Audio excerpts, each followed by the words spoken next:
congratulations on Extra Cherries. It's not the only release we've gotten from you in the last few years. Pretty busy as always. But when did you finish Extra Cherries? I've had the record finished probably by the end of 2024, early 2025. I had the record ready to go, zipped up. And then I had an epiphany.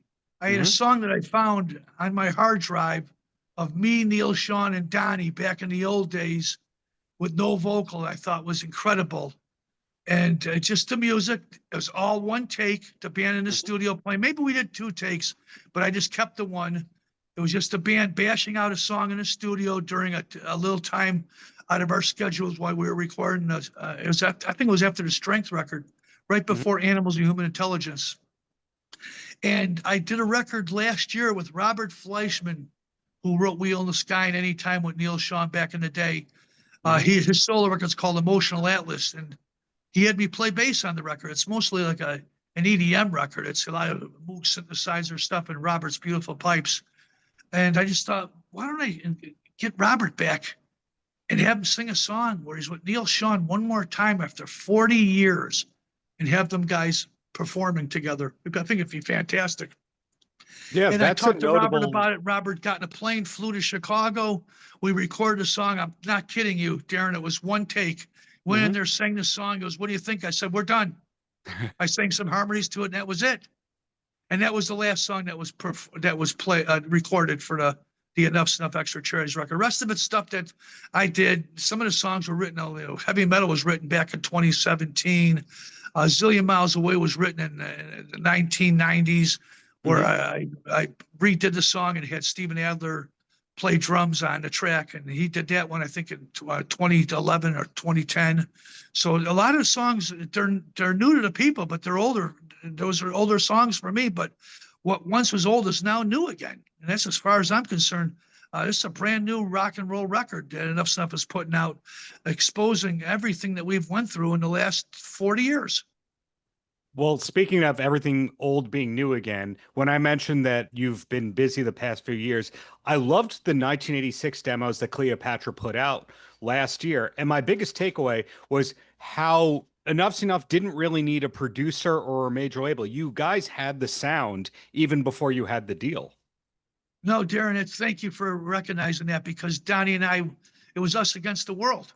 Yeah. And we had a little 4-track Fostex, and we moved up to an 8-track. We started with a TEC, actually, a 4-track, then we moved to a Fostex 8-track. And we just found ourselves, there was no one to help us really in those early days. Later on, we had some engineers. My buddy Dave Moragas did a lot of the recordings with us. That was great. And then we snuck into the studio, Royal Recorders, and did some stuff. But those early demos were all done in my bedroom in Blue Island, Illinois. And it was just Lisa's drum machine, Donnie, and myself. We wrote the songs, then we put the drums down first. Then I would play bass, Donnie would play rhythm guitar, then I'd play lead. And then we both sing at the same time and the same mic. And that's how we did all those demos back then. And it's quite extraordinary. Not many bands are doing that anymore, that's for sure. And when Brian Pereira, who carries a large stick over at Cleopatra, suggested that we put these demos together, I mentioned it to Donnie, and he says, man, there's a reason why we didn't put those fucking songs out there. And I go, bro, it's a different day and age now. You hear all these great bands, they're putting out demos, and the fans love it. I think we should really take a look at this stuff. So he says, well, send me the stuff when you finish it up. He didn't do anything on it. He just sat at home because he already did his work singing and playing and writing the songs with me. So I went back in the studio. I went over to a place called Stonecutter Studio, the guy named Chris Steinmans. And he was responsible for a lot of great records, working in the early days with Kiss and Alice Cooper. And he was the guy that helped me clean up those tapes, because everything was on 2-track. I couldn't do any overdubs. I couldn't take any parts out of the songs. It was just, here's what you get, and you like it or not. But I cleaned them up enough to where I sent the demos to Donnie, and he goes, it's got a good energy on it, Chip. He goes, all right, what's the money? Money's always the common denominator when it comes to those songs. And Brian was very generous to us, took care of us. And more importantly, it was great to put those songs out where the Enuff Z'Nuff family gets a chance to hear these beautiful songs. And maybe there's bands out there, someone's going to hear one of these songs, goes, hey, I'm going to re-record this song. another version of it. And I think that'd be great because I think there's enough material in our catalog to house fucking 30 bands. Sure. It's great to see with Extra Cherries how full circle everything has also come with Cheap Trick, where you've had Rick and Robin on records before, but now you actually have Dax playing drums and Robin on it. When did Cheap Trick become peers and not just a band that influenced you? Do you remember? Well, I've been friends and fans of those guys for the longest time. As a matter of Yeah. fact, in the earlier days, we went to the Limelight in Chicago to see Cheap Trick play, and we didn't have a record out yet. We did all the demos ourselves, obviously. And I seen Rick backstage, and I gave him a cassette tape. I said, "Here, we'd love you to produce us." And he goes, "All right, I'll take a listen to it." And then we didn't hear anything from him.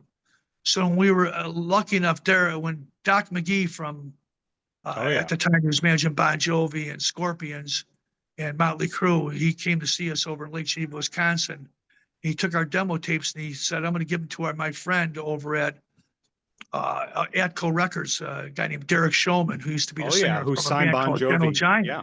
Yeah, great band. Derek was a wonderful frontman. And he goes, "I think he'd be interested in Enuff Z'Nuff." And of course, he loved the band. He loved the Beatle influences. And he called Derek after he signed the band. He says, "Hey, who do you want to produce the record?" And I said, "Well, we gave a demo to Rick Nielsen. Yeah, we think he'd be great." He says, "Did Nielsen ever call you back?" And I said, "No, he never got back to us." He goes, "Then you guys do it yourself." And so it was guilt by default, to be honest with you. Maybe in the old days, it might have been different, having a great producer and they're like a Mutt Lange or a Bob Rock. Those are great, Andy Wallace. Those wonderful producers out there. But we didn't have the money back then to do those records. We had pretty much had to do it ourselves. There wasn't much of a budget. And because of the trials and tribulations of recording those demos, Donnie and I, that is, working all those tracks all the time, it gave us a little semblance and gave us a reality check on what we needed to do to make a good record. And I think we passed the test. I'd like to believe that without sounding unmodest. I agree with that. But at this point in time, if Enuff Z'Nuff sells 30,000 copies of an album, I'm inclined to think that 29,000 of them are singer-songwriters and producers. At this point in time, it's a real fan base of creatives. Your Butch Walkers, your Linus of Hollywoods, etc. What is it that makes you want to keep producing or self-producing for the most part? Well, first of all, those guys you just mentioned, I love Butch Walker beyond belief. Marvelous Three, I was a big fan when I used to go on radio stations in the early days. I talk about their band because they had a great sense of balance, a wonderful songwriter, beautiful pipes, can sing the alphabet. Yeah. And a lot of the rock stars that I've run into around the country, they've hailed Enuff Z'Nuff because maybe it's because we're the underdogs and we've always been the critics' darlings. In some ways, that might be because of lack of album sales, but in other ways because we had songs and we were writing for ourselves. And I think that I'm just chasing the carrot because I enjoy the legacy of the band. I love writing new songs. I love coming up with material that's fresh and innovative, and at least in my mind it is. And I'm not putting anything out there. If it doesn't pass the test of time with me, I'm not going to share it with anybody. And for the most part, at the age I'm at right now, I'm able to come up with some pretty good, concise songs because there's plenty of things to write about in the world right now. And when I'm done writing, I promise I'll share it with everybody that's it. But I still think there's some gas in the tank, and there's some songs that still need to be released. And you only put one record out at a time. If you look at our catalog in the last 5-6 years, we put out Diamond Boy, Brainwash Generation. By the way, Dax Nielsen playing drums on that whole thing, by the way. Also, Finer Than Sin, Perfectly Imperfect, and now it's Extra Cherries Records, 5 albums in 6 years. I wouldn't call it, I would call that guys that aren't lazy, okay, for lack of a better term. So the songs are still coming to us. We still want to record. We have some facilities and some friends. This business is predicated on friendships and relationships, as I've said a million times. And it's really true. We go out there and there's places for us to record our songs. As long as I'm inspired, I'm going to keep writing songs and putting them out there for you brothers and sisters. One of my favorite albums from your catalog's the 10 album, which had bad timing because Spitfire Records was kind of on its way down when you were signed to them, unfortunately. But is that a record that you own the rights to? Have a lot of the rights reverted to you over the years? Yeah, Donnie and I own the catalog to all the songs, all the records except for the first 2. And those we're trying to get back right now, and we're going to get them back. Chris Bush, my old buddy out in Los Angeles, is helping us get that catalog back. But all the records are underneath Cleopatra catalog right now, Cleopatra Deadline. So you get every one of those records. We just license those albums out. We didn't sell them out. So we do own our records, and that's pretty special for us. I'm very grateful for that. And maybe we'll get those first two, and then we'll have the whole catalog. But that's a good thing to have, especially in this day and age, because a lot of bands, they gave their rights up and they sold those masters, and it's really, once you do that, there's really nothing you can do. As a Long Islander, I would be insulting the world if I didn't bring up the name Howard Stern. And we're one of Howard's favorite artists ever. And then all of a sudden, he doesn't remember all the artists that he used to like and love. But when's the last time that you heard from anyone related to the Stern Show? Was it around 2000? No, I was on the show about 3-4 years ago, maybe 5 years ago. We did the Diamond Boy record, and it was certified. It was in the 152 on the Billboard Top 200, and Howard's people talked about that. And that was quite an interesting time for us, and we really embraced that because we haven't been in a Billboard magazine for 30 years. And then we put that Diamond Boy record, and all of a sudden, here we are in 152 on the Billboard charts in America, and 36 in the UK. And it's like, it was a really good shot in the arm for Enuff Z'Nuff. And then Howard had me on the wrap-up show with Gary Delabate, and it was wonderful. People loved it too. And that day, I've also did the Eddie Trunk show, which is a pretty big rock and roll show as well. So we did that, and then I went back on to go see Howard a couple years ago, and he wasn't in the office. I seen all the equipment in the room, and I said, where's Howard? He goes, no, he left for the day. This is all the Smashing Pumpkin stuff. They're coming in tomorrow to play. I go, cool, man. And I thought, I'm in the old days of Enuff Z'Nuff. We always played, Donnie and I would always go into Howard's show acoustically and play. We never got a chance to plug the whole band in because he didn't have the facility to do that back then. Now he does. It's a big room. You can have the drums and the amplifiers and everything in there. Bands can perform live, and I would love to do that.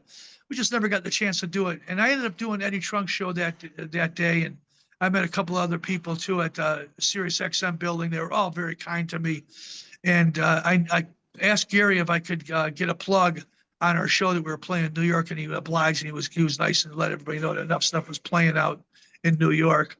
But it's not easy to get on that show, and I know that Kiss was in there recently, and Howard brought up Enuff Z'Nuff to Paul and Gene. They said nothing but nice things about us, which was very kind of them. But it's people don't understand, as much as you're friends with these cats, it's not easy to get on those shows anymore.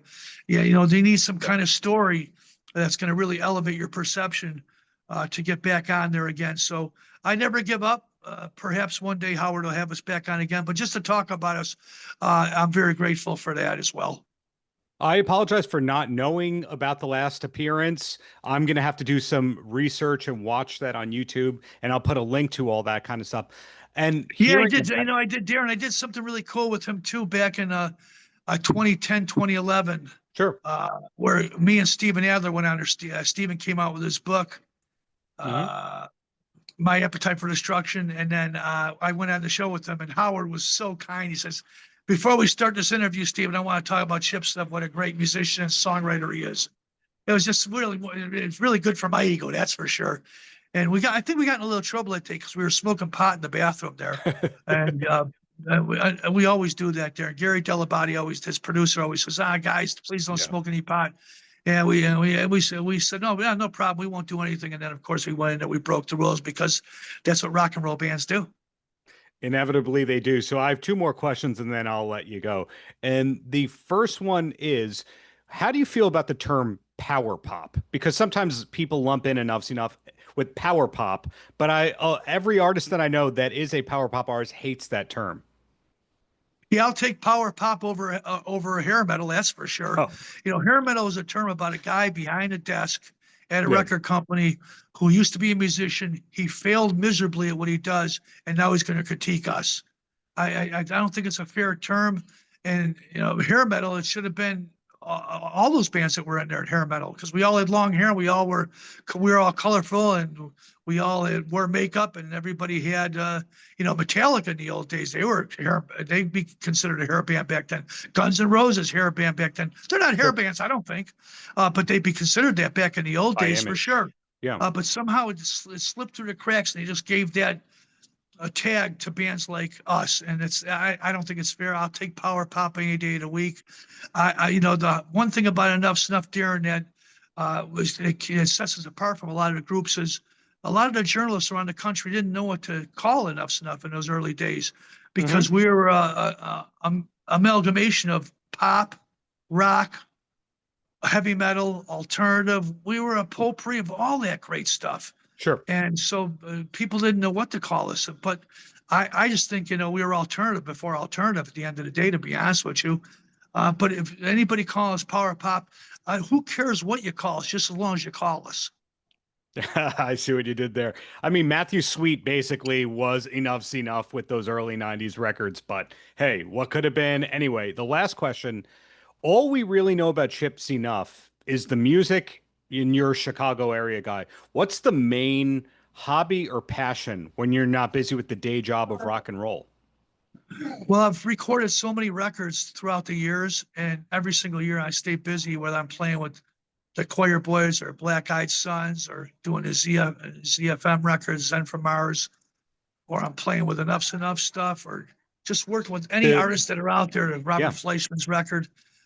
That's the legacy. That's my life. It really is. I mean, does anybody want to know that I'm sitting around at Steven Adler's house watching Family Guy, American Dad, South Park? No, it's not. It's not I do personally. Yeah.